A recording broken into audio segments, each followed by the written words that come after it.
यदा यदा ही धर्मस्य ग्लानिर्भवत भारत, जब धर्म की हानि होगी तो कोई योद्धा अवतार लेगा। अगर आपकी ये खबर सच है मुगल कालीन शिक्षा पे पाबंदी की, तो बाबा जी अवतार ले चुके हैं। आप बताइए कि अपने इतिहासकार या अपने जो महान धार्मिक लोग हुए हैं हिंदू धर्म या सनातन में, उनकी कमी है? वैदिक काल में आप पढ़ाइए, विक्रमादित्य के काल को पढ़ाइए, चोल साम्राज्य का पढ़ाइए, सम्राट अशोक का पढ़ाइए। कमी है कोई कि हम 4 बीबियां और 40 बच्चे पढ़ाएंगे? पहले गुरुकुल हुआ करता था, गुरुकुल के पढ़े हुए लोग आप देखिए कभी हिंसा की बात करते थे? आज हिंसा, सिर्फ हिंसा के अलावा और कोई दूसरी बात नहीं होती है, क्योंकि सनातन धर्म जितना शांत धर्म कोई नहीं है। क्योंकि हमारे धर्म में सिर्फ शांति का पाठ पढ़ाया जाता है, जियो और जीने दो। नमस्कार, स्वागत है आपका खबर इंडिया पे। हम बात करते हैं उत्तर प्रदेश सरकार की। योगी शासन ने आज बहुत बड़ा फैसला लिया है। उत्तर प्रदेश में योगी शासन ने ये डिसाइड कर दिया है कि यहाँ पर उत्तर प्रदेश में CBSE या NCERT की बुक्स में और Uttar Pradesh board UP board में मुगल इतिहास नहीं पढ़ाया जाएगा। पूरा सिलेबस चेंज हो जाएगा। 2023-24 के जो सत्र चल रहा है उसमें ये तमाम फैसला लिया गया। और उसमें सबसे बड़ी बात है कि अब लोगों की जो है अलग अलग प्रतिक्रियाएं आ रही हैं कि किस तरह से जो है योगी सरकार फैसले ले रही है, जो कि एक अनुकरणीय हैं और एक सख्त फैसले हैं। तो उसके लिए हम आप बात करने के लिए यूपी में आए हैं। हमारे साथ डॉक्टर शैलेंद्र जी हैं और उनसे बात करते हैं कि उनका क्या कहना है और यहाँ के लोगों का क्या कहना है। क्या स्वागत है आपका हमारे चैनल पर। क्या कहेंगे आप जिस तरह से फैसले लिए? ऐसा है सर कि अभी तक ये मेरे संज्ञान में नहीं आया है कि योगी जी ने मुगल कालीन शिक्षा पे पाबंदी लगाई है या उसको बंद किया है, लेकिन अगर ऐसा किया है तो ये बहुत ही बेहतरीन कदम है। अगर नहीं किया है तो इसे कर देना चाहिए। आप ये समझिए कि हम अपने बच्चों को क्या शिक्षा दे रहे हैं। हम अपने बच्चों को पढ़ने के लिए बैठाते हैं और जब उन्हें बताते हैं कि ये मुगल कालीन शासक था, इनकी 4 बीबियां थीं, इनके बेटा 40 बच्चे थे और उसने अपने पिताजी को मार के और गद्दी हासिल की थी। ये शिक्षा हम अपने बच्चों को दे रहे हैं। आप बताइए कि अपने इतिहासकार या अपने जो महान धार्मिक लोग हुए हैं हिंदू धर्म या सनातन में, उनकी कमी है? वैदिक काल में आप पढ़ाइए, विक्रमादित्य के काल को पढ़ाइए। विक्रमादित्य जो संवत जो आज भी लगभग करीब 60 साल, सन ये आपका 2023 चल रहा है, इससे करीब 57-60 साल आगे चलता है। विक्रम संवत उसको बोलते हैं। विक्रमादित्य का पढ़ाइए, चोल साम्राज्य का पढ़ाइए, सम्राट अशोक का पढ़ाइए। कमी है कोई कि हम 4 बीबियां और 40 बच्चे पढ़ाएंगे? क्या ज़रूरत है इसकी? बच्चों को हम क्या शिक्षा दे रहे हैं? लेकिन अगर ये फैसला लिया है योगी सरकार ने तो ये बहुत ही बेहतरीन फैसला है। लेकिन असली बात अब ये निकल के आएगी, जो असली मुगल होंगे उन्हें भी मिर्ची लगनी शुरू हो जाएंगी। असली मुगल हमारे यहाँ के जो पूर्व चीफ मिनिस्टर जैसे अखिलेश यादव साहब हुए, अभी प्रतिक्रिया आनी शुरू हो जाएगी। धरने प्रदर्शन, मुसलमानों को भड़काना शुरू कर दिया जाएगा और ये सब करके दंगा फसाद की कोशिश की जाएगी। लेकिन आप अच्छे से जानते हो कि यूपी में अब दंगा भड़काना उतना आसान नहीं है। आप अभी देख रहे हो हर जगह, बंगाल में, बिहार में और गुजरात तक में, जहाँ के खुद मोदी जी हैं, वहाँ तक भी हल्का दंगा हो गया, लेकिन बाबा के राज में दंगा नहीं हुआ।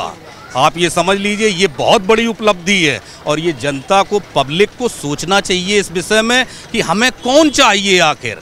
जो अभी मुगल कालीन जो आप बात कर रहे हैं मुगलों की, अभी इस पे मिर्च लग के और जो उछलना शुरू करेंगे, आप जो अपने आप को लोहियावादी पार्टी बताते हैं, आप ये बताइए माननीय अखिलेश यादव को लोहिया का एल भी पता है? लोहिया जी ने, आपको मालूम होगा, शायद आप लोगों को ना पता हो, पब्लिक को किसी को पता ना हो, लोहिया जी कभी भी जीवन में रिक्शे पे नहीं बैठे। किस लिए नहीं बैठे? कि उस रिक्शे को इंसान खींचता है, इसलिए लोहिया ने कभी रिक्शे पे कदम नहीं रखा। बोले जिस दिन इस बीमारी से गरीब मजदूर बाहर आ जाएगा उस दिन हम रिक्शे पे बैठेंगे। आज ये बाबा की सरकार ने और मोदी की सरकार ने ई रिक्शा शुरू किए हैं। अब आप बताइए, गरीबों की पक्की हमदर्द या गरीबों के लिए काम करने वाले बाबा हैं या अखिलेश बाबू हैं जो लोहिया का गाना गाते घूम रहे हैं? लोहिया का एल भी इन्हें पता नहीं है। दूसरी बात मैं क्या कह रहा हूँ, जो इतने लंबे से आज़ादी के बाद से लंबे समय से हम जो है इतिहास पढ़ते रहे और उसमें सबसे ज़्यादा जिक्र जो है उन लोगों का था जिन लोगों ने यहाँ पे अत्याचार किया। बाबर आए थे तो वो लूटने के उद्देश्य से आए थे। उन्होंने यहाँ पे लूटा, उसके बाद उनके वंशज जितने भी आए उन्होंने जो है इतना जो है अत्याचार मचाया और धर्मांतरण किया, और इसके बावजूद भी हम उनको महिमामंडित करते रहे। और ये जो हमारी पिछली सरकारें आए लगातार हमारे जो आने वाली जनरेशन है, हम भी हैं, हम उनकी तिथियां याद करने में जो है बड़ी असमंजस होती थी। बाबर कब आए, हुमायूं का जन्म कब हुआ, उनकी शादी कब हुई है, क्या उन्होंने वो किया, तो तमाम जो है इतना अत्याचार जो है सहन किया और एक ये हमारे सनातन देश को जो है गुलाम बनाया। तो हम क्यों महिमा मंडित करें? आज तक किसी ने जो है ये कदम नहीं उठाया, योगी जी ने उठाया। यही चीज़ तो मैं कह रहा हूँ कि अगर योगी जी ने ऐसा किया है तो वो धन्यवाद के पात्र हैं। हम अपने बच्चों को पढ़ा रहे, अभी हमारे बच्चों को या आपके बच्चों किसी की बच्चे को आप पूछ लीजिए तो बता देगा तुरंत अकबर, अकबर के लड़का बाबर, बाबर के लड़का हुमायूं, हुमायूं के लड़के अकबर, अकबर के लड़के जहांगीर, जहांगीर के लड़के औरंगजेब, सबका पता होगा। लेकिन आप किसी से पूछ ले विक्रमादित्य के आगे पीछे का कुछ पता है? सम्राट अशोक के आगे पीछे का कुछ पता है? भगवान बुद्ध का आगे पीछे का कुछ पता है? ये शिक्षा दी ही नहीं। जिन आतताइयों ने हिंदुस्तान को बर्बाद किया, जिसकी वजह से यहाँ दंगे फसाद सारी चीज़ें हो रही हैं, उन्हीं की वजह से तो हो रही हैं। पहले गुरुकुल हुआ करता था, गुरुकुल के पढ़े हुए लोग आप देखिए कभी हिंसा की बात करते थे? आज हिंसा, सिर्फ हिंसा के अलावा और कोई दूसरी बात नहीं होती है। लेकिन बाबा ने अगर जो ये कदम उठाया है तो हम फिर आपसे पुनः कहते हैं ये बहुत अच्छा है। अपने बच्चों को शिक्षा दो, सनातन के बारे में शिक्षा दो, धर्म के बारे में शिक्षा दो, क्योंकि सनातन धर्म जितना शांत धर्म कोई नहीं है, किसी भी तरह का कोई भी धर्म उससे ज़्यादा नहीं है। ठीक है ना जी। जिस तरह से आप क्या लगता है आपको कि जिस तरह से शुरुआत जो है, क्योंकि यूपी जो है उत्तर प्रदेश इतना बड़ा सूबा है, यहाँ पर जो है इस यहाँ से जो है पूरे देश की राजनीति जो है प्रभावित होती है, तो आपको क्या लगता है कि ये जो शिक्षा में जो सुधार हो रहा है, इतिहास जो है परिवर्तन करने की बात हो रही है और ये मुगल कालीन जो है इतिहास नहीं पढ़ाया जाए, क्या वो पूरे देश में जो है लागू हुआ? ये अभूतपूर्व कदम है और इसके रिजल्ट जिस तरह से बाबा ने शासन करके 6 सालों में दिखाया है ना, ये कदम उठा के भी इसके भी आपको अभूतपूर्व, क्योंकि हमारे धर्म में सिर्फ शांति का पाठ पढ़ाया जाता है, जियो और जीने दो। और ये जब देखेंगे आप, एग्जाम्पल सामने है ना आपके, आप देख लीजिए कि इतने सारी जगह दंगे हो गए, यूपी में दंगा नहीं हुआ। क्यों नहीं हुआ? जबकि 25 करोड़ की आबादी है, 25 करोड़ की आबादी यूपी की है। बंगाल, बिहार, गुजरात तीनों को मिला दो तब भी इसके बराबर आबादी नहीं होती है। यहाँ एक भी दंगा फसाद नहीं, कुछ भी नहीं। और जहाँ जो मैंने अभी आपको थोड़ी देर पहले बोला था कि जो मुगल कालीन, जो असली मुगल हैं, अभी उनको कीड़े काटने लगेंगे, वो निकल के सामने आएंगे। लेकिन उन्हें पता नहीं है, वो अपने आप को ऑस्ट्रेलिया रिटर्न बताते हैं कि ऑस्ट्रेलिया से पढ़ के आए हैं। आपको याद होगा कोरोना काल में उसी ऑस्ट्रेलिया की संसद में, पार्लियामेंट में ये कहा था जब कोरोना के मैनेजमेंट को लेके कि हमें योगी जैसा आदमी चाहिए जिसने 25 करोड़ की आबादी को अच्छी तरह से मैनेजमेंट किया है। ये उसी ऑस्ट्रेलिया के पढ़े हुए हैं। ये तो ये समझ लो कि ऑस्ट्रेलिया वालों ने इनके मुंह पे थूक दिया। ये पता नहीं वहाँ पढ़ के आया है अखिलेश या पीछे की बेंच पे बैठा रहता था, ये तो सिर्फ ऊपर वाला जानता है। लेकिन इससे बड़ा इसके लिए सबक क्या है कि तुम वहाँ पढ़ के आए, लेकिन योगी की डिमांड हो रही है ऑस्ट्रेलिया के अंदर। ये अखिलेश को खुद सोचना चाहिए। और तुम्हारे बगल वाला पड़ोसी केजरीवाल डिग्रियां मांगता घूम रहा है, डिग्रियां मांग रहा है। आप ये देखिए, जिसने 16 साल तक गुजरात में नंबर 1 बनाया, गुजरात में शासन करके नंबर 1 बनाया, और यहाँ पे करीब 9 सालों में इंडिया को 5वीं सबसे बड़ी इकोनॉमी बना के खड़ा कर दिया, और आज पूरे विश्व में भारत का नाम लिया जाता है। उनकी डिग्रियां मांग रहा है, और किसके गले में हाथ डाल के खड़ा हुआ है? उसके 9वीं फेल तेजस्वी यादव 9वीं फेल के गले में हाथ डाल के खड़ा हुआ है। जरा उसकी डिग्री मांग ले, उसकी भी तो डिग्री मांग ले, जिसके गले में, जिसके साथ मिलके देश को आगे बढ़ाने के लिए नौटंकी करता घूम रहा है, जिसके बगल में खड़ा हुआ, उसकी भी तो डिग्री मांग ले। हमें क्या बताओगे? पब्लिक को सब मालूम है, पब्लिक एक एक बात जानती है, इसीलिए इनके झांसे में आती नहीं है। बाद में एक ही रिजल्ट निकलता है, ईवीएम खराब है, ईवीएम खराब है, ईवीएम हैक हो गई, बेईमानी कर ली, फलाना कर लिया। क्योंकि पब्लिक को सब पता है, वो सब इनकी नौटंकी देखती रहती है और बराबर देखेगी, और जब आएगा ना मौका तब इन्हें इनकी औकात पता चलेगी। क्या नाम है आपका? सुरेश पाठक। क्या लगता है आपको, जो मुगल कालीन इतिहास को जो है योगी सरकार ने बोला कि हम नहीं पढ़ाएंगे, ये दास्ता गुलामी का प्रतीक है, नहीं पढ़ाएंगे? मेरे को योगी सर ने एक चीज़ हमें सिखाई है, वसुधैव कुटुंबकम। ये सारा संसार एकजुट, एक परिवार की तरह है। सर्वे भवन्तु, सभी सुखी रहें और सभी एक जैसे रहें और सब परिवार की तरह हैं। अब परिवार में बंटवारा होता है सर, उसमें कोई गलत निकल जाए तो उनका अगर विरोध करते हैं हमारे योगी सर, तो सर उनको सही रास्ते में लाने के लिए जो ये प्रयास कर रहे हैं वो हम लोग भी अप्रिशिएट करेंगे उस चीज़ को। क्योंकि सर देखो, किसी का खून नीला नहीं होता है और किसी का लाल, सबका लाल होता है।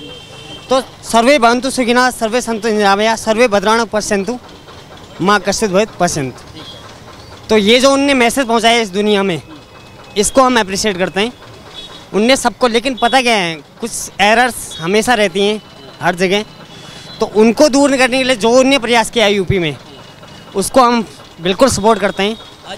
जो शिक्षा में अभी वो कहते हैं कि हम मुगलकालीन इतिहास नहीं पढ़ाएंगे, मुगलों का इतिहास नहीं पढ़ाएंगे, हाँ, क्या क्या क्या लगता है आपको? आप क्या? आपको बता रहे हैं सर, भारत सल्तनत काल से 1200 ईस्वी से गुलाम है। ये 1947 में आज़ाद हुआ। इतने साल तक हम लोगों को जो पढ़ाया गया है हमारी पीढ़ी को, तो गुलामी में आप क्या करेंगे? कितने लोग शहीद हो गए, कितने लोगों ने अपना बलिदान दे दिया, बिल्कुल दिया है। तो उस चीज़ में इस दौरान हमारी जो जनरेशन थी उनको ये बताने का मौका ही नहीं दिया, क्योंकि कहाँ जाते गुरुकुल। जो सर ने अभी जो बताया, बहुत सही कमेंट दिया इनने। सर जब मौका ही नहीं मिलेगा तो कहाँ पढ़ेगा आदमी? शुरुआत जो है बाबा कर रहे हैं, तो क्या लगता है आपको? बाबा जी हमारे जो बुलडोजर बाबा इनको बोलते हैं, योगी सर को, भगवान श्री कृष्ण के उस बात का आज सत्यापित हो रही है। यदा यदा ही धर्मस्य ग्लानिर्भवत भारत, जब धर्म की हानि होगी तो कोई योद्धा अवतार लेगा। अगर आपकी ये खबर सच है मुगल कालीन शिक्षा पे पाबंदी की, तो बाबा जी अवतार ले चुके हैं। आप ये मान लीजिए अच्छी तरह से, बाबा ने अवतार ले लिया है। अब धर्म की हानि नहीं होगी। भाई जो हम अपने बच्चों को शिक्षा देंगे वैसा ही भविष्य बनेगा, वैसी ही पीढ़ियां बनती चली जाएंगी। तो सीधा सा ये कि उन्हें शिक्षा दो अच्छी। हम उनकी आओ भगत करते घूम रहे हैं, उन लोगों की बताते घूम रहे हैं जिन्होंने देश को लूटा। 17 बार मोहम्मद गोरी ने 17 बार देश पे आक्रमण किया था, भारत पे 17 बार सोमनाथ मंदिर को लूटा। ये इनका इतिहास हमें पढ़ाया जाता है। वही जो आपको मैं पहले भी बोल चुका हूं कि 4 बीवियां, 40 बच्चे और लड़के ने बाप को मार के और सिंहासन हासिल किया। ये पढ़ाएं हम अपने बच्चों को। इसीलिए बताइए बच्चे क्या सीखेंगे, उन्हें बताइए। औरंगजेब का इतिहास, औरंगजेब ने जो है धर्मांतरण के लिए कितने जो है जनेऊ उतारने का काम करते थे, इतना आता था। ये तो क्या लगता है, क्या इस तरह का इतिहास हमें पढ़ना चाहिए था बार बार? औरंगजेब ने तो कसम खाई थी, उसी इतिहास में ही ये बात लिखी है कि एक एक व्यक्ति को मुस्लिम बनाना है। और आपको याद होगा आगरा के पास जगह है एक बटेश्वर, वहाँ 101 मंदिर हैं। 101 मंदिर के जो ऊपर के गुंबद हैं वो अपने हाथों से तोड़वाए थे। 101 मंदिर आप आज भी जाइए, वो गुंबद वैसे ही टूटे हुए हैं, आज भी मिले। ये औरंगजेब का काम था। उस औरंगजेब की महिमा, औरंगजेब मार्ग, औरंगजेब मॉल, मतलब औरंगजेब के नाम पे कितनी सड़कें बनाई हैं इन लोगों ने। उनको महिमा मंडन करने की क्या जरूरत, कोई कमी है अपने यहाँ? ये जो आपके उत्तर प्रदेश के मुख्यमंत्री साहब हैं, ये कहते हैं हम शूद्र हैं। इनको जरा आप अपने चैनल के माध्यम से इनको संदेश पहुंचाएं कि जरा अपनी पत्नी हैं हमारी भाभी जी, प्रिय डिम्पल भाभी जी, जरा उनसे कहें, वो ठाकुरायन है ना, जरा उनसे कहें कि वो अपने नाम के आगे शूद्र लिखें। वो हमें शूद्र के बारे में क्या बताएंगे? हमारे तो कितने वाल्मीकि दोस्त हैं, हम उनके घर जाते हैं, उनके साथ बैठते हैं, खाते हैं, पीते हैं। पता क्यों?